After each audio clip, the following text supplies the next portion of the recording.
Welcome to In the News for June 27th, 2025. I am Brett Burney from AbsentLaw.com.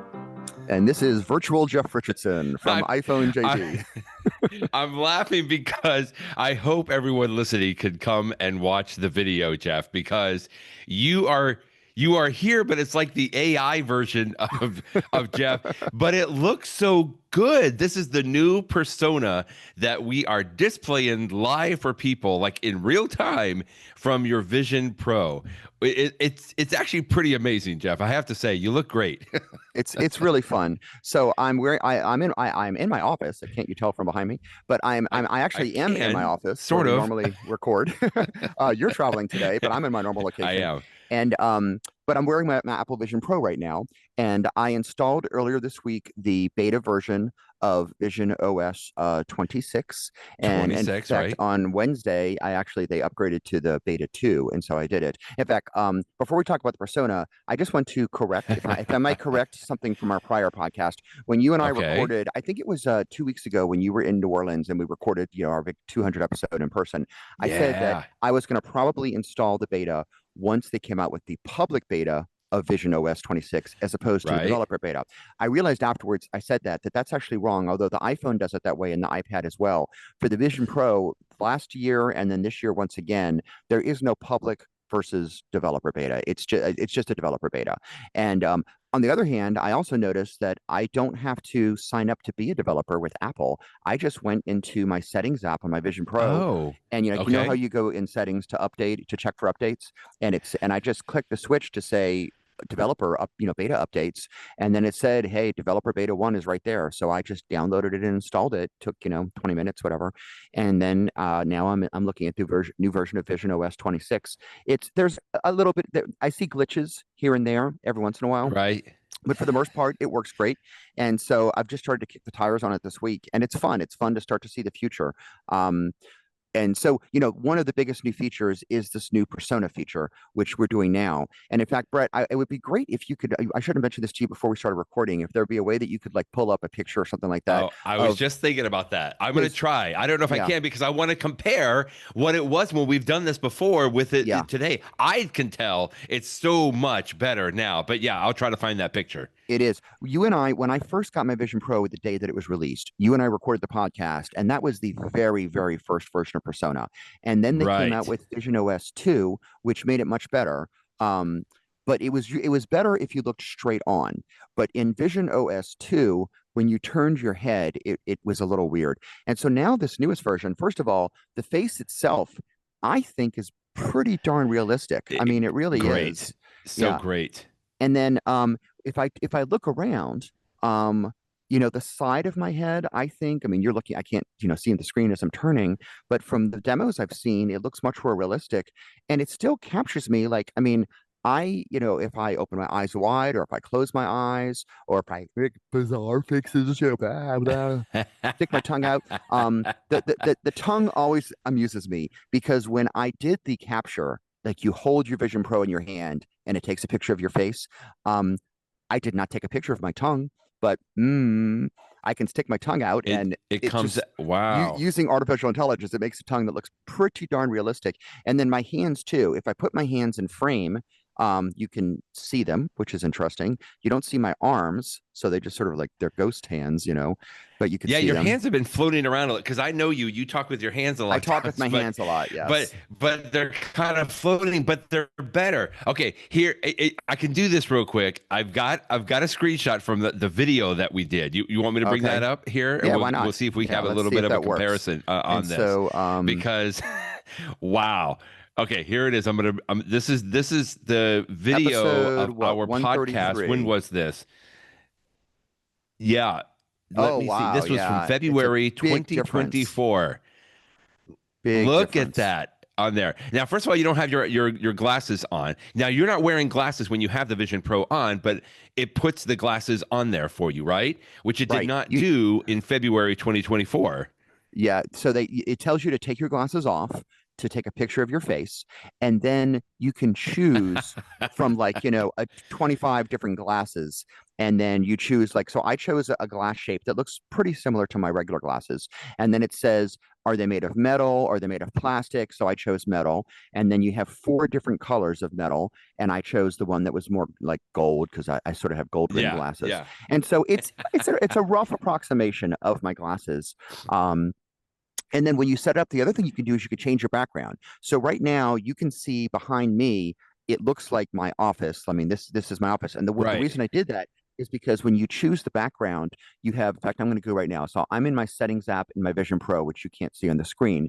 And I have three choices. One choice is called color. I haven't tried this. Let's try this. So I chose a color. Okay. Oh, okay. Oh, So that's just sort of oh, like a yeah. gradient You're color. in the And sky. Yeah. different colors. I can make it sort of pink, whatever color I want. I don't like that one though, because you can really see the edges around my head. And then Right, another right. choice is a photo. And so I took a picture. I literally walked across my desk and took a picture 5 minutes ago of my chair. Okay. And so That's how then you did I that. took that picture of my chair, and so now you're seeing that, right? And so that's just my face superimposed on a picture of my chair, which is a trick, by the way. Attorneys will sometimes use, Yeah. or anyone will sometimes use this. You take a picture of your office, and then if you participate in a Zoom call, like let's say you have a court hearing, you could be home, you could be on the beach, you could be Right. anywhere, and just on regular Zoom, it will pretend like it's your office background. But I'm doing the same thing here. And then the final one, this one's sort of interesting, is called environment. And so if I choose an environment behind me, most of them are, how when you put on my Apple Vision Pro to test it, like you can either be augmented reality that you can see the outside world, which is what I'm doing right now, or you can be like in a virtual reality where you pretend you're somewhere else and all around you, you're somewhere else, right? So Right. I'm going to do like one that I think you tried when you would play with mine is the beach.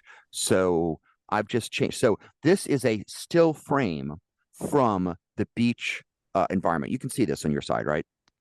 Yes, I Yeah, can. okay. I got you. Okay. The So palm that's the trees beach. Yeah, swaying. exactly.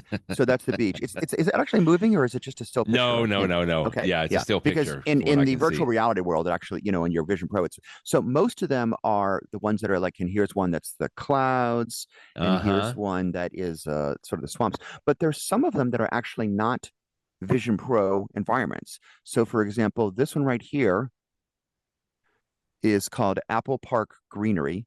So this is like Yeah, outside of the they're spaceship there building at at the Apple Park. spaceship. Yeah. And then there's another one, which is this one is called Apple Park Hallway. So now I'm in the hallway at Ooh. Apple Park. I almost feel Yeah, like I'm I in like that. Severance or something like that. Let's see, what's this one called? This one's called the Apple Park Fitness Center.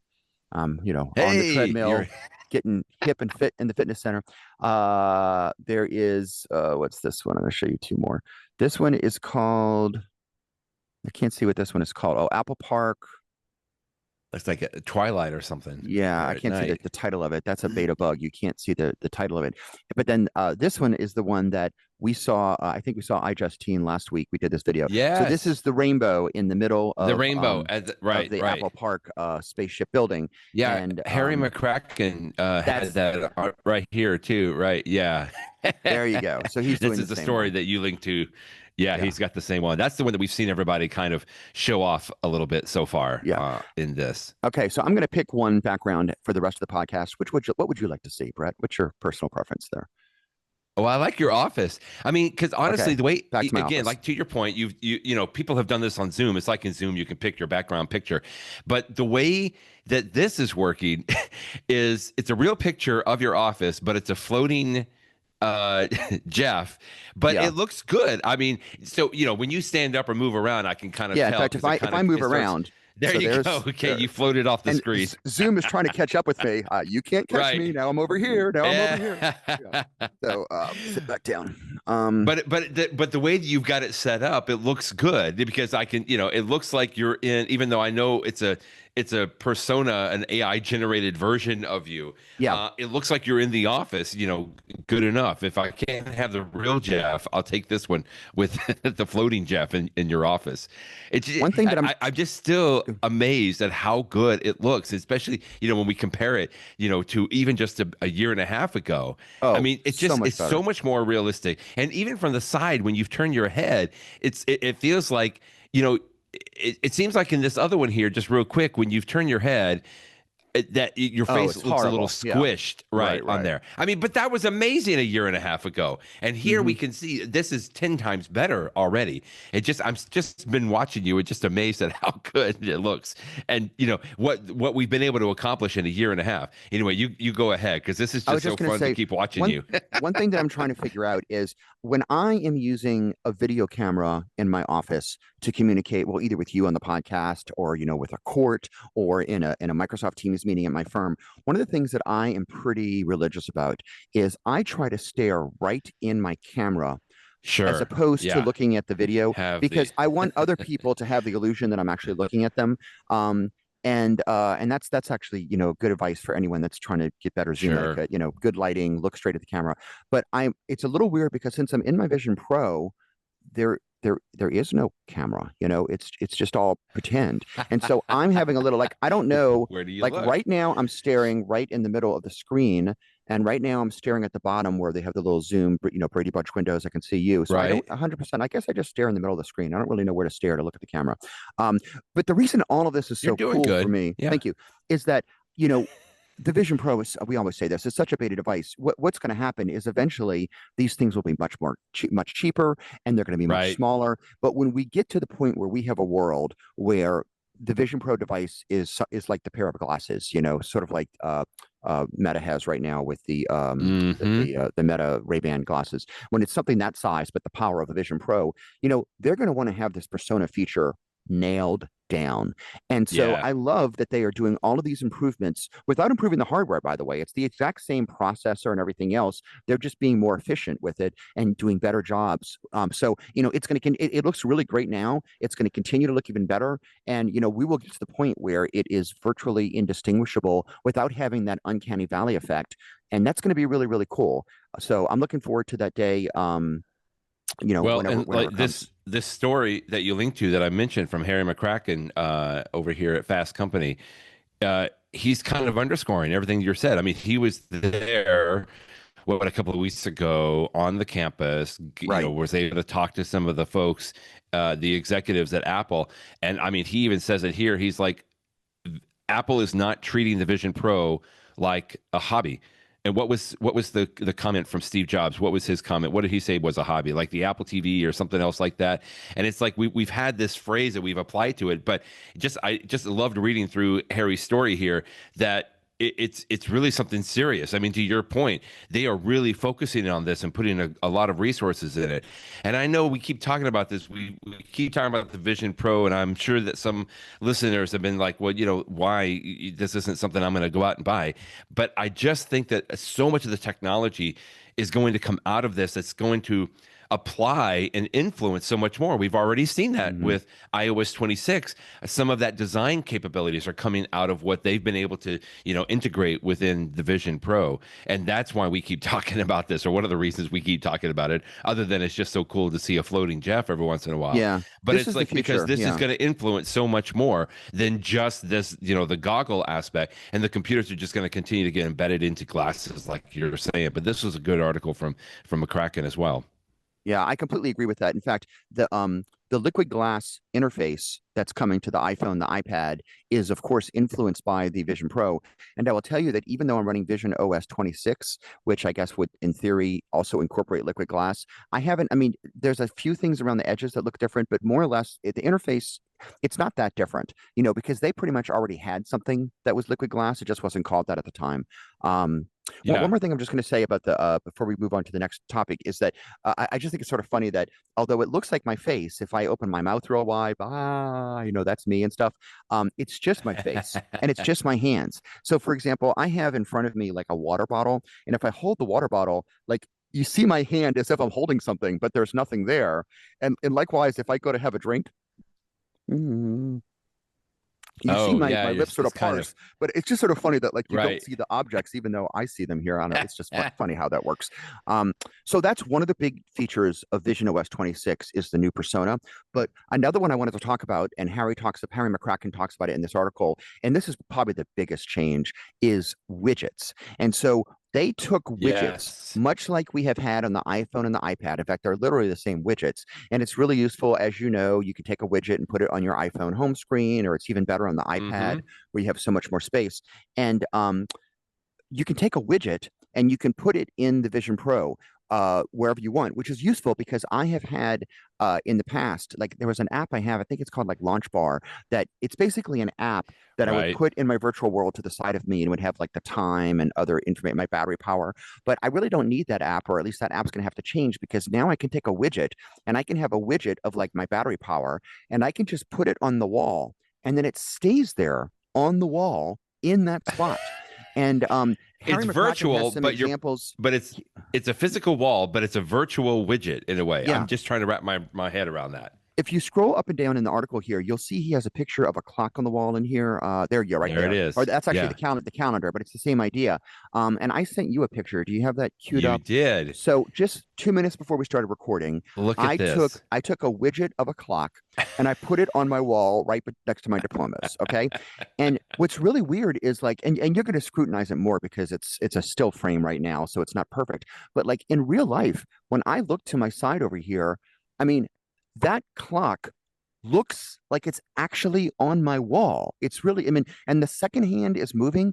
And can you tell, like, this is sort of like an old school analog clock where Yeah, like if you get really close to right. it, the hour hand is at below, the minute hand is above it, the second hand is above it. And it's sort of, there's a little bit of a 3D effect in like on a real clock in the real world. This Right. clock is the same way. And as you get really close to it, like Wow. you can see the shadow from the second hand on the wall as it's going around. It's amazingly realistic. It looks really cool in my office because my office with my overhead, what do you call this, fluorescent lights, whatever, is Right. very well lit. Plus, I've got big windows next to me. So in my really well lit office, that clock looks just about as well lit as my diplomas. Now, my diplomas, as I see in the picture you're showing, you can sort of see the Yeah. reflection of You can see the overhead reflection in the lights. window in the Whereas you lights. don't Yeah. see that as much. You do see some reflections of light, but not obviously the real world. So that's one tell. And another tell is when I did this at home, I was like in my living room, just sitting on my couch. It's the end of the day, the lights were dimmed and stuff like that. Whereas the widgets, they were very bright. I mean, they were just as well lit in my home environment as they are Oh, in what you're nice. seeing here. And so it made them very clear to see. But when it comes to like causing you to think that it actually is on the wall, you can sort of tell because it's so well lit. In fact, a perfect example of it, one other widget that I sent you a picture of, if you bring that up, they have a really cool Yeah. widget Here it is. for the music app. Amazing. And so the way it works is whatever song you're currently playing in your music app on the Vision Pro, what like or it doesn't have to be playing, it can be paused, that's fine. You create a widget and it takes like that album, that song. And so this is, how in fact there is a really good Vision Pro app called what is it called? How am I? It's called Prima, Prima, and I talked about this in the Okay. past. And in fact, I may have showed you this the other day. And they have a recording of a band called AJ Lee and Blue Summit. They're a bluegrass band. And so I was listening to that song, which I had never heard of the band before that app came for the Vision Pro. So I was listening to it. And so when I created the widget, which looks like a poster, like you would hang on your It wall, does. it It's like it a made framed poster. it's like a framed poster. And I'm now looking as I see it. You see how it's framed in white? Uh-huh. But I'm now realizing that because my diploma next to it is sort of a brown edge, what I could change that frame. So I can make the frame thicker or thinner. And so Oh, what I will okay. actually do in real life is I might go and change the frame to be the same color as my diploma frames, which will make it look even more realistic. I can do that. Right. And so and I did this at home. Like at home, I have a room in my house where we have our big screen TV. At least I used to think it was a big screen TV until I got the Vision Pro because that thing is huge. And I have movie posters on the wall that my wife and I bought, a long time ago for like old style movies. Like one of them is the old Singing in the Rain movie from the Uh-huh. 1960s, and another one is Albert Hitchcock movie, Rear Window. But like I took a music poster and I put it on the wall next to my real movie posters, and it looks very realistic. It's really weird. I saw a post on the internet this week of somebody was saying that he says I work at home and I wear my Vision Pro all the time and I put all these widgets around and it seemed weird to me when I took my Vision Pro off and he goes and I look at my wall to see what time it is and I'm like, oh, That's just in Oh, the Vision Pro. So put it's your Vision really, Pro back on. yeah. Now I see in the picture that you're showing on the screen right now that the Hmm. clock actually looks a little off kilter, but Yeah, I I can just want see to it say this way. that is an artifact of me taking a screenshot. In real life, the clock looks perfect. The thing looks perfect. That's just because Apple Vision Pro is trying to be too clever, and they're sort of blurring it. Right. But in real life, it looks like, and it's so rock solid that I can walk around and I can like move quickly. I can jump, and that thing And it all stays stays in there. place Yeah. as if it's attached to the wall. And then, of course, if I want to move it, I certainly can. But again, in this future world where 5-10 years from now Apple is just selling a regular pair of glasses that you walk around with, it's going to be freaky because this widget technology is going to be even better. You'll be able to walk around your home and have a clock, have a music, have whatever, the weather. You're going to have these widgets that are on your wall just as if it's a poster. And I think it's going to be a little weird that you're going to get so used to it that you'll take off your glasses and they'll be missing and you're like, oh wait, And, what's wrong? So and it's you're it's really interesting, really interesting. I love that story of the person that was like they took their Vision Pro off, but they kept. I mean, it's like muscle memory. They kept looking at the spot on the wall where they had put a Yeah. widget, and you have to go back into the virtual world in order to to continue living. If you had not sent these pictures to me and told me, I would have glanced at this picture of the clock and thought, well, that's a clock. He hung Yeah. a clock, a physical clock on his wall. It's just the way that it looks so realistic. I mean, again, if I start to scrutinize it, I can see differences with the glare Right. and the things like that. But still, and this music poster just looks amazing. That looks like somebody took the time to get like the LP cover, the record Yeah, yeah, cover, yeah. and put it together with a poster and put it in there. That's just amazing. In, That's in fact, great. I should mention that the poster, in addition, it's not just a poster. If I tap on it, it will start playing the song. Oh, So okay. it's like That's cool. it's useful. So I'm suddenly sitting here and I'm like, oh, I'd like to listen to that song in my AirPods right now. I can tap it and it will play that song. And then when that song's over, it will play the next song on the album, just like it would in the music player. But Yeah. it's really, really, really, really cool. I think it's Just neat. quick, just the last thing quickly. We were talking about how the Vision Pro, I think, is already and will have so much influence on technology the way it goes, but also entertainment. I got to ask because I've heard about people talking about this. Have you gone around a race car track with Brad Pitt yet in your Vision Pro? I did. That Have was you really watched cool. that? Is it I okay? You have. have done it. It's very Okay. cool. Yeah, because you're sitting there right in the F1 car, and it's immersive. It's only about 2 or 3 minutes. He goes around the entire track somewhere in Dubai, I think it is. Yeah. And there's no other cars in the track. It's just him racing. But it's cool because like you're looking in front of you, and like you totally feel like you are in this race car going around these tracks. Oh, But wow. then what's really cool is I turn to my left, and I'm like, oh. Hey Brad Pitt, how you doing? Nice to see you. Because it's him. You get to He's talk to him? I talked to him. I like to think that he was talking back to me. It was Yeah, more of that a he sort of heard you. Yeah. Well, he's imaginary focused thing. on the track. He's got to drive, Yeah, so yeah. One more thing, Brett. You're talking about how the Vision yes. Pro stuff spills over into other apps. A good example of that is the spatial pictures function, because Right. in Yeah. iOS 26, Oh, you're going to yeah. be That's able a to good take. point. In fact, let me go back in time. In the old Yeah. version of the Vision OS, if I took a Yeah. regular 2D picture, I can hit one button and it turns it into a 3D picture, so that as I'm looking at the picture, it sort of like adds that depth to it, and I sort of feel like it's 3D, and it's a nice, it adds just a little bit of warmth and realism to a photo. Every once in a Okay. blue moon, it won't look good, but 99 times out of 100, it'll look really good. So that's the old technology. What Apple has done for iOS 26, Vision Pro 26, all the other one, Uh-huh. they have a slightly different version of this technology and I'm forgetting the name of it. It's if I look at my Photos app, I can see what it's called. It is see, I take a Yeah, I just call it picture. spatial photos, right? But I It know is there's a called more formal name spatial for it. spatial scene. And so if I Spatial take a scene. picture Okay. and I click a button and I say make it a spatial scene, it's the same idea that it will take the picture and make it more 3D, but it's a more sophisticated version of it because it will take things in the background and put that on one plane, take things on the Okay. foreground and put that on another plane, so that as you move around, it actually seems much more realistic. Having said that, this has not completely Wow. replaced the old feature because they also have, if you go to the dot dot, the three dots in a circle in the Vision Pro, I have another Right? option to create a spatial photo. So I can still do it the old way with the spatial photo or the new way with the spatial scene. But I mention all of this Okay. because this is going to come to the iPhone 2 and iOS 26 and the iPad. So I can make a spatial scene on my iPhone. Yeah. And then if I'm holding my iPhone in my hand, which you can't see, but I have one in my hand, as I turn my iPhone left and right, it will make it look 3D. So it's another example of something that started in the Vision Pro, but is coming Mm-hmm. to, this fall, it will come into the iPhone and the iPad. It's just an optional way to add a little more realism to a photo. And for some photos, it's going to look awesome. And for other photos, it won't look quite as good. But it's just fun to have that option to just play around photos. It's neat. The Vision Pro will influence technology, entertainment, photos, and apparently also colonoscopies.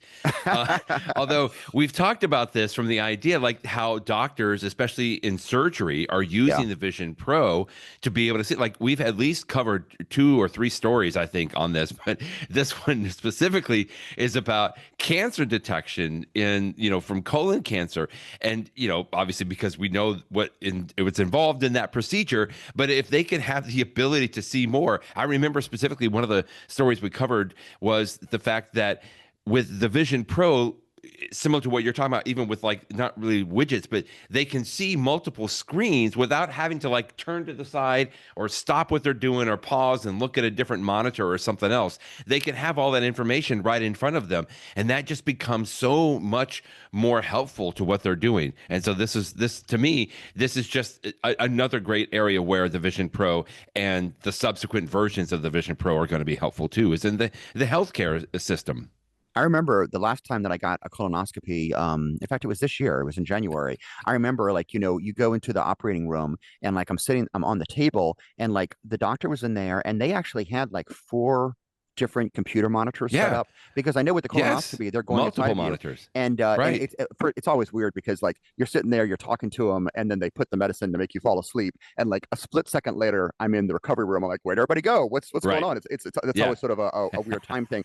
But I can totally understand. Like my doctor that did the colonoscopy. He had a computer screen it was a little bit bigger than the 27-inch monitor I have in my office. So maybe it's like a 32 or Uh-huh. 33, but it's still only so big. And so I can totally understand how if I'm doing I mean, not that I know anything about surgery, but if I was a doctor, it would be nice to have the monitor like not off on the side, but like right in front of me, as big Right as in I front of you. want. Yes. So and Exactly. again, the Vision Pro is a little awkward with its current size, but I guess you get used to it. I mean, I sometimes walk around my house with the Vision Pro on. I get right now, this is just testing things out, but it makes total sense to me that this would be a huge thing for medicine in the future, especially surgery. Yeah. Yeah. Not to mention, the virtual surgery too, where like a doctor is in one part of the world and Yes. and somehow he's Exactly. instructing people or working with people in the other part of the world. So all sorts of cool applications. Okay, well, we're gonna have to move on from the Yeah. Vision Pro because there's a few other things. But I'm just gonna tell you, I just thought about this. It's almost like I I have forgotten that you're on the Vision Pro. I mean, I know we're talking about this, but your Yeah. persona, it's so good and you sound good in it because I think you're using your AirPods right now, I right? am. With Yeah. the Yeah. Vision Pro. And so, yeah, I can't see them in your ear, the persona They're right aspect. here. They're But right here. but I'm just saying, to me, that's probably the biggest compliment is the fact that I'm not even aware so much that I'm talking to Jeff's persona. I feel like I'm talking to you in the sense that in a physical you, like we've done, like if you were Hmm. physically on the Zoom recording. Anyway, I just think that that's again, that speaks so much more about how good this is that we're going to talk about everything else, not Vision Pro, and you're going to stay in your persona, and Yeah. that's just going to feel normal now. Yeah. Yeah. Okay, to that end, let's go to the iPad quickly. I thought this was an excellent story, just kind of highlighting some of the things. We talked a lot about the iPad and iPadOS 26, but this is Matt from iPadProductivity.com. And I just really enjoyed the fact that it's like some practical hands on experience now with the developer beta of iPadOS 26, which is answering some of the questions that I think we've had about the Windows. Can you have multiple background tasks? The answer is yes. And just the way that some of this is working. I want to see more of this, and I think that we will over the next couple of months. One thing he notes, for example, is when you're using the new version of the iPad OS 26, you can have multiple windows Right? layered, just like you've been able to do in a computer for decades. But he says the number of windows that you have is limited by your device. And what I understand is it has to do with how much memory your device has. Oh, Memory okay. is something that, like, if you go to buy an iPad, Apple advertises all the thing that's unique about the iPad, but one of the things they don't tell you, hey, it looks like my face froze, but hopefully it'll pick up in a second. Oh, One of the yeah, things it that they did. don't tell you is how much memory it has, how much RAM you have, and maybe in the future Apple will start to reveal that because things that have more RAM, they can run more windows at once. Now, on my iPad, I Right. haven't tried it out yet. When I was trying with somebody else's iPad the other day, I mean, there were so many windows that I lost count. But there is a hard limit there, and so it's interesting that you can get into it. He also points out things that, like, even the settings app is you can change the size of any window, including the settings window, which is interesting. Including the settings Um, app. Yeah. yeah, also cool stuff. Hey, I don't know why I'm so frozen. This is obviously I I'm know. using. We got to go back. I was given so many compliments and gushing about the Vision Pro, and now you've frozen up. But It, nothing has been happening since now. yeah, But I think it's the yeah, fact that this is beta. This is total beta software, and it's just going to mess up. okay. So Okay. so be Well, it. if you want But to stop and, reconnect or something like that, let me know because um, I don't want to talk to a frozen Jeff persona now. I can hear you fine. So you're doing fine there. But if you want to reboot or something, go right ahead. yeah, I tell you what, Um, I, let me do that. I'm going to leave and come back, okay, and okay. let's see. Okay, and we're back, and through the magic of audio editing, everybody will know. Actually, that was a quick reboot, by the way. I mean, you were just maybe off for maybe a minute, if at the very most, and now you're back and you're I moving didn't again, actually reboot. All I did was just end the Zoom call and join it again. and then just And rejoin. and Okay, now and okay. so we'll see if this happens again. But hey, it's a beta. This is what happens. Well, we were going so well. Like you said, it's a beta. There's always things like this that can happen. Okay, so quickly, let me just wrap up. One of the things I wanted to mention from this iPad OS 26 article was 3D wallpaper effect, which we have had on the iPhone for a while. I got to tell you, sometimes I use it, sometimes I don't on my lock screen, just because I don't like things getting in the way of my widgets and things that I put on there. But I never thought about having that 3D wallpaper effect on my iPad. And this picture right here just looks so good. Kind of a small, silly thing, but I just like the fact that that's coming to the iPad on there. So Agreed. lots of good things. And again, we'll be talking about the iPad iOS 26, I think, a lot more as we get closer. We're celebrating a birthday this week. Happy birthday to podcasts, all the podcasts. The idea of a podcast. I saw this, several people were talking about this. The Apple is celebrating 20 years of the podcast. The podcasts at Apple are turning 20. Now, I'm not really sure what date that Apple is using for this because, It going back from the history, I mean, there were people that were recording what we call podcasts today.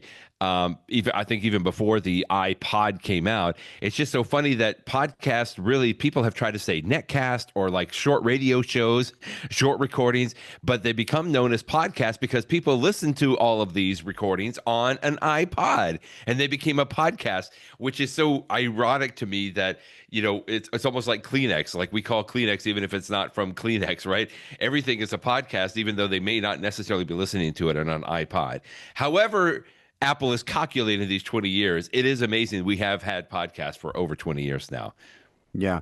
I mean, podcasts themselves started in the early 2000s. I mean, we had the iPod that came out, and then someone came up with, I think it was Dave Weiner, first came out with the idea of taking an RSS feed like you would have for a blog and putting audio Right. with it. And because the podcasts were, because the iPod was popular, they decided to call it podcasts.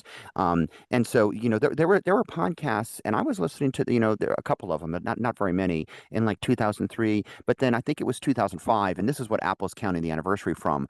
back then everybody was using iTunes to put your music onto an iPod, and they gave you the ability to download podcasts on your computer, and then you would sync those over to your iPod, and then you would walk around, and instead of listening to music, you would listen to podcasts on your iPod. And that was 2005, I guess, this week. And so that's what's been for 20 years now. And I mean, it's definitely true that, like, although the idea existed before Apple put it in the iTunes store, it was Right. really, I mean, Apple's the one that really put podcasts on the map. And Exactly. and they also came up with their podcast directory of all the podcasts, because otherwise it was hard to find them. And they have That's a continued to great point update too. that throughout Yeah. the years. Nowadays, people use other things, like I use Overcast and stuff like that, but people still consider the Apple podcast directory sort of the gold standard. I mean, that is, Exactly. if you're Yes. not listed in the Apple podcast directory, you don't exist for most purposes. So it's pretty cool that it's been 20 years. And I think it's funny now that, I mean, I listen to podcasts all the time. I mean, when I'm driving back and forth to work, when I'm doing stuff around the house, I mean, I love getting Same. information through Yeah. podcasts. I love recording podcasts. And so, thank you to Dave Weiner, and thanks you to all the people, and thank you to Apple for popularizing this way back when. It's really cool. 20 years, goodness. They have these 20 podcasts we love, which are great. I mean, I think today most people have heard about some of the major podcasts out there, This American Life or The Daily, or what is it called? Who's Your Daddy or She's Your Daddy? Whatever that one is. I've Yeah. never listened to that one. But oh, Call Her Daddy. That's the big one. So sorry. I'm sure lots of people are yelling at us right now. It's like, how can you not know that? And then there's others on here just quickly that it's when we do this on a weekly podcast, just real quick, it's just been amazing to me how people have used this medium to do almost like historical fiction or just even fiction podcast, right?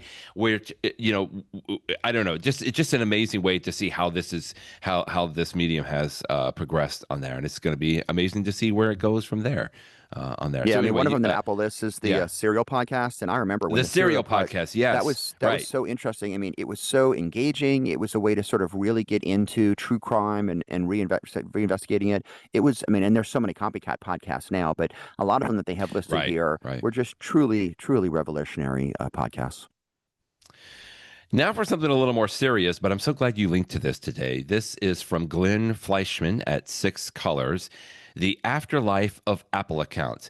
This is something everybody has to think about. What's going to happen to all of your stuff when you eventually pass away? Now, for the most part, that's meant physical things, right? And what happens when somebody passes away, you deal with the physical things. But what about all of your digital stuff that you have? You know, I know you and I have talked about this at least tangentially for a while using one password. I make sure that I have my wife has access to my one password so that she can get into any accounts if somehow I'm not there or available Right. or eventually, if something happens. But I thought Glenn did a really good job here of doing a little bit more of a comprehensive thing to think about, not just the Apple accounts, but, your bank accounts and so Yeah. much today that is on a digital medium. So I'll make sure we put this post in the show notes, but I'm just glad that you linked to it today as well, Jeff. The question that he answered was an interesting one. And to somebody saying, why do I need to use, for example, Apple has this legacy feature, legacy contact, so that you can give Legacy contact. Yeah. someone else has permission to access your account. And he's like, well, why do I need to set that up? Because can't I just give, for example, my spouse my password, and then even after I die, he or she could continue to just use my password to get into my Right. account. And they say, well, I mean, technically that might work, but the problem is that some of these services, if for some reason they find out that you have passed away, then they will say, I'm shutting down the account. Whereas if you Hmm. have official permission to use it through a legacy account feature, Apple has this, many other services have it too, then then that you have permission and you're not going to have to deal with that nonsense. And again, it's not just if you pass away. I mean, if your loved ones pass away, if your parents Yeah. pass away and you want to get access to their account, I know that after my mom passed away, it was still important for me to have access to her email account because Right. somebody Right. somebody might email her 6 months from now, and you want to be able to respond and say, I'm so sorry to tell you that she passed. Or maybe it's even things like utilities at the house that I want to keep them running for my dad because he still lives Sure. there, and yet the electric company is sending the invoices to my mom's email address. So there's things like that you need to be able to Yeah. access. And the key is, I am not an estate attorney, but as an appellate attorney, one of the things I love about appellate law is cases will come into me and it's something that I've never done before. And then suddenly you get really deep on it and you learn about it. And I have actually, right now and in the past, I have handled many estate related appeals where like Oh, somebody okay. dies and it's a will contest. And then there's all these questions about what was the intent of the testator, or is this a real will, or was the will not done appropriately? And it's all of these trying to understand what Mm-hmm. someone's intent was, because I think that's ultimately what the law is trying to do, is respect the intent to as long as it doesn't go against public policy, respect the intent of the person who's passed away. But there's all these questions about what was their intent. And so that's why it's so important, whether you're talking about the digital things like Glenn is talking about or anything else, to have these conversations Mm-hmm. while people are still, of sound mind and body, so that you can have it recorded, you can Right. have everything Right. set up, because it just makes things easier. And some people say, well, if I'm dead, why do I care? Because I'm gone. I guess you could be that way. But like, I Yeah. like knowing that my loved ones are not going to be troubled. They're not going to have difficulties getting access to accounts or whatever it is. They'll be able to get, Right. access. Like, for Right. example, I have all the photos in our life are on my computer, and for me. But like, if my kids wanted to get access to that, I just want to make sure that they're not going to be lost in the iCloud somewhere, that they can get access to them. And so, just thinking about things beforehand. And then, of course, that's if you pass away. You want to make sure the people around you, any of us could get hit by Yeah. a bus tomorrow. So it's not the happiest topic, but it's just, part of being responsible is to think about these things. The good news is that I know at our law firm, we have attorneys that specialize in estate planning, and they are all over this stuff. I mean, this is just, Oh, if good. if you're an Okay. estate Good. planning attorney, I think that it would be malpractice if you don't understand all these things, because you Yeah. need to advise your Yeah. clients. It's not just what is the content of my will. It's also what plans have you made to, put appropriate things in lock boxes where you can get them and other people know where the access to that, Right. but Right. also how have I planned for my digital, things. So anyway, it's a great article by Glenn. He says, I'm not an attorney, but he does a really good job of talking about the options. He even cites the American Bar Association website. They have some, FAQ advice. So, Right. good things to think about here. We should all think about this today while, everything's happy. And then should something happen, you'll be prepared. Yeah. It's one of those things that no one wants to talk about or take the time to talk about, but it's one of those things that everyone should talk about Yeah, now while you can, just to make sure that you have it all planned out. Great exactly. article here, and we'll link to that. Let's do a quick "Where You At" segment. Where you at? What a scary one, but so thankful that this mother had the foresight to have an iPhone that could call SOS. Here comes the article. Apparently, a mother and her teenage son were camping in the Algonquin Park, very remote place in Canada, it sounds like. A tree sounds like it fell on their tent. They were injured. They couldn't get out, but we don't know exactly. You said you got some information on this, Jeff, that it was either from her iPhone or her Apple Watch that she was able to trigger the SOS signal. And boy, if you read the story in here, it took them a while to get to there. And like they had to clear branches and trees out of the way before they could bring in an airplane to be able to rescue them. Pretty scary, but man, so amazing that she had this ability to call SOS when she did. Yeah. In fact, let me begin by saying that if anyone listening to this podcast sees a story that you think we should talk about on the podcast or in my In the Nose post, Oh, please send yeah. me emails. People do that all the time. I've never asked for it, but I guess I should say thank you. I mean, everybody sees these stories. Yay. And so in this case, it's an attorney in Ontario who said that he was actually in the woods and he saw this huge thunderstorm, and he noticed that through all of it, like his cell connection went on his iPhone, but suddenly his iPhone was Uh-huh. showing that he could communicate via satellite, which was interesting. And so he was pretty close to where these folks were. So that's how he knew about the story, Okay. and he sent it Okay. to me. And I so, gotcha. this is just one of the stories, but he said that from some of the other articles that he had seen, Wow. they were saying that I think it was an iPhone that she had, and there was the storm, the huge storm caused a tree to fall on her and her son. They're in the middle of nowhere. They need help. Thank goodness she was able to use the satellite feature, it sounds like, to contact authorities, and, Wow. get someone out there. And the story even says that, like, because of the horrible weather in the remote location, they had to wait for the weather to die down to get a helicopter out there to get to them. And so it's, the good thing is they were saved. And so now they live to tell the tale and could talk about how great it is. But, Right. in the early, in the pre iPhone pre-satellite SOS emergency services, not to be morbid about it, but What would you have on our done? prior topic, Right. sometimes people die in these situations, and you're like, Oh oh my well, goodness. what a shame, we just didn't know where they were. So it's wonderful to hear stories like this. And it just reminds you, if you're going to go off-roading, I mean, Brett, you do hiking and stuff all the time, and I'm sure you're off the Right. grid. Make sure you have, either your iPhone or a Garmin or something with you, because Yeah. if something Yeah. really bad ever happens, you want to be able to call for help. Your Apple Watch Ultra, something like that. That's right. That's right. Good stuff. And glad there was a happy ending to that story. Let's do an in the show segment. In the show. Apparently, 'tis the season. A lot of new episodes, new seasons are starting to come out, and a new show as well called Smoke. I don't know that I've seen this one yet or seen it advertised too much, but it sounds interesting.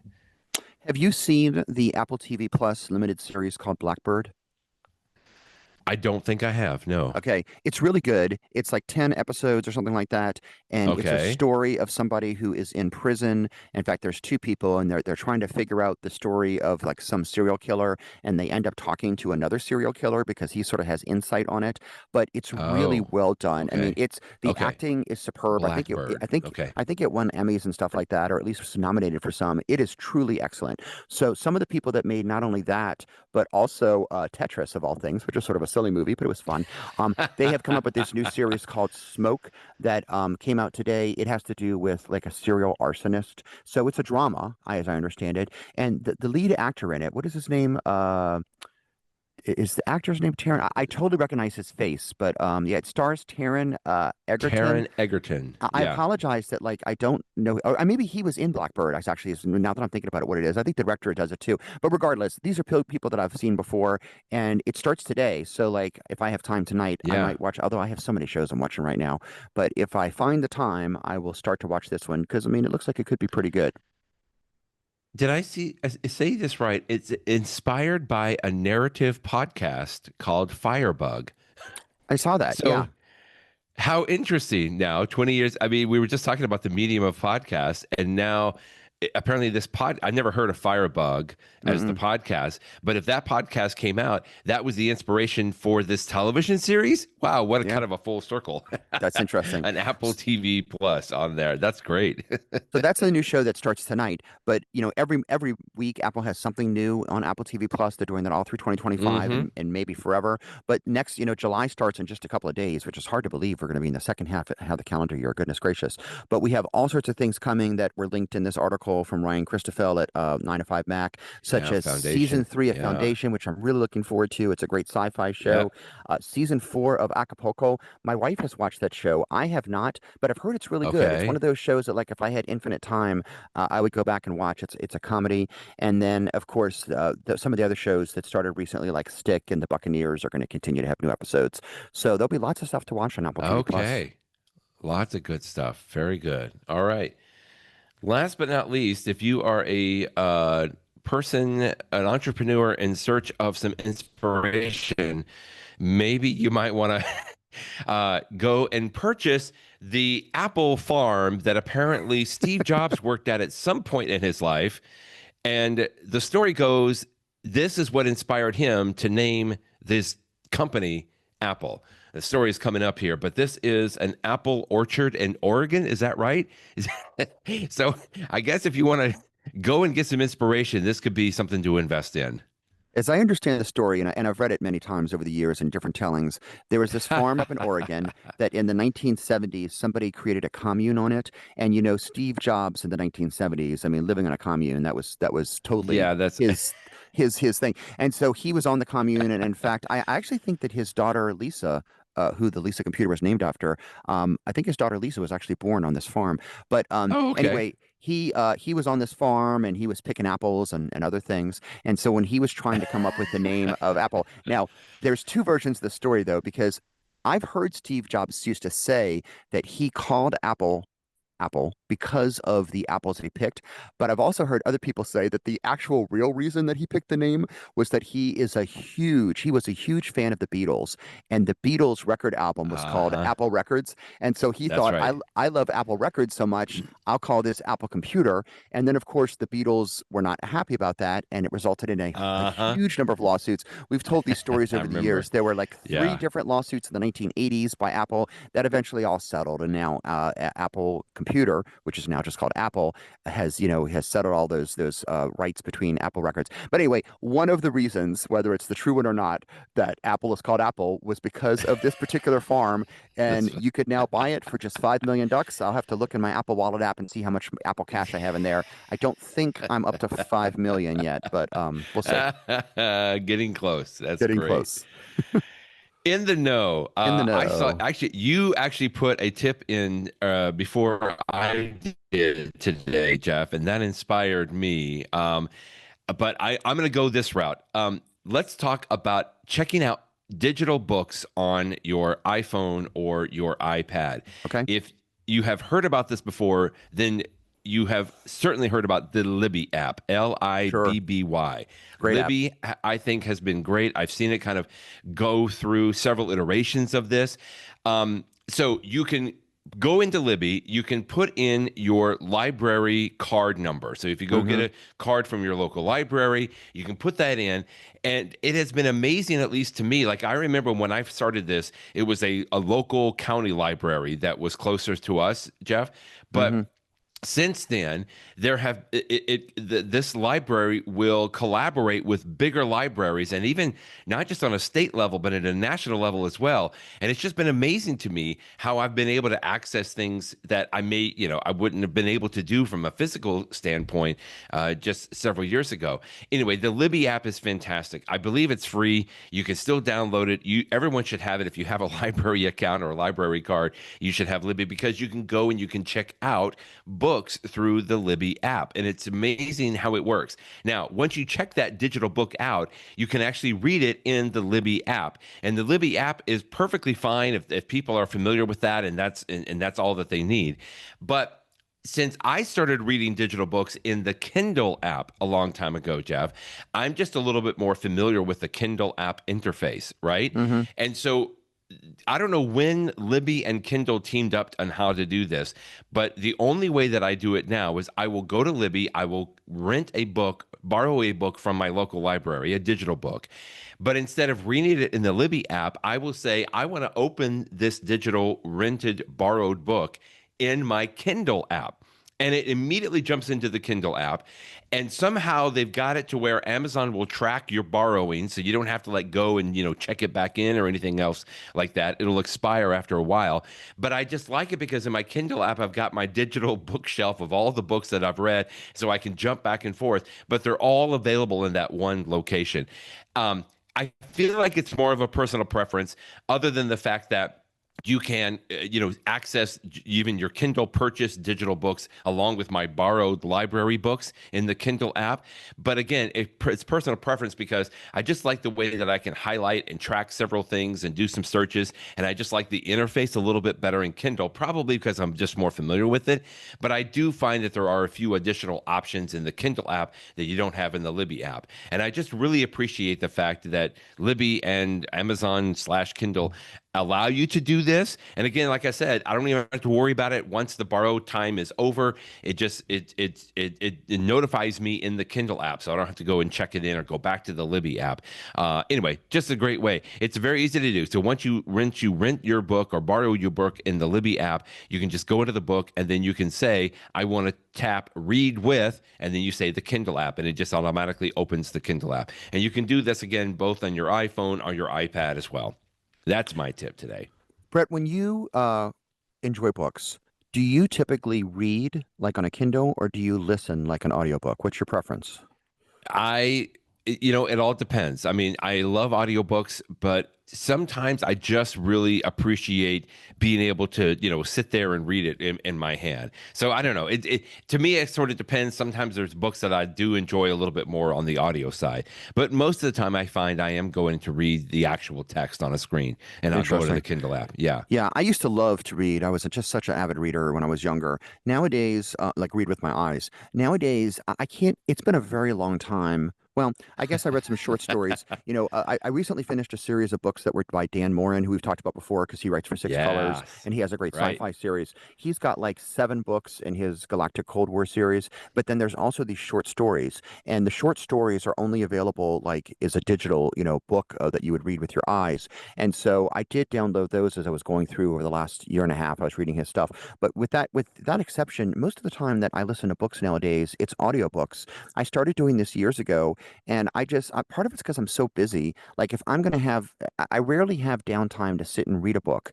But I often have time to listen, much like I listen to podcasts all the time. So I find that I Right. I tend Right. to do audiobooks more than books. But anyway, to get back to the library and stuff, the Libby app is fantastic because the Libby app, you Yeah. can download uh, printed books that you would read in an app, like you just said. Mm-hmm. I didn't know you could do Kindle. I'm glad that you told me that. Either Kindle or the Libby app, or you can also get audiobooks. And I've done that before too. Right. And Right. the only downside when you get a book from your library, like I know that so I opened up the Libby app while you were talking about it, and it tells me in the top right corner that I'm a member of the New Orleans Public Library.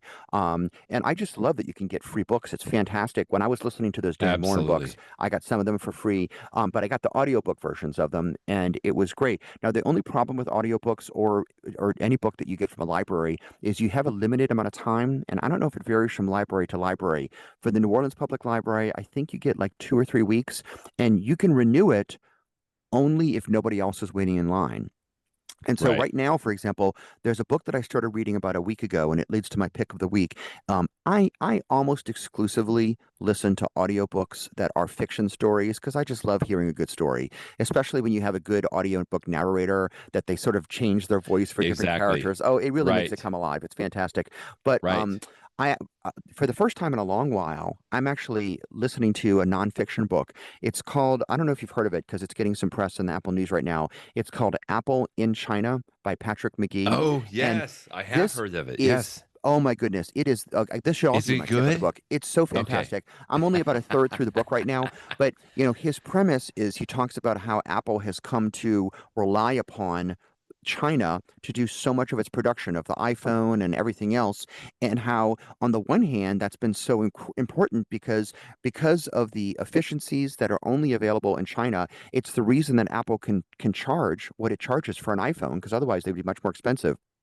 So, but the Right. problem is, and as I know I'm going to get to near the end of the book, when you rely upon one country that much, it means that you're sort of, subject to their whims.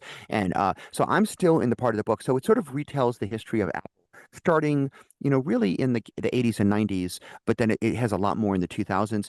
It is so well researched. It has so many Oh, fantastic stories, great. Okay. including stories that I had never heard of before.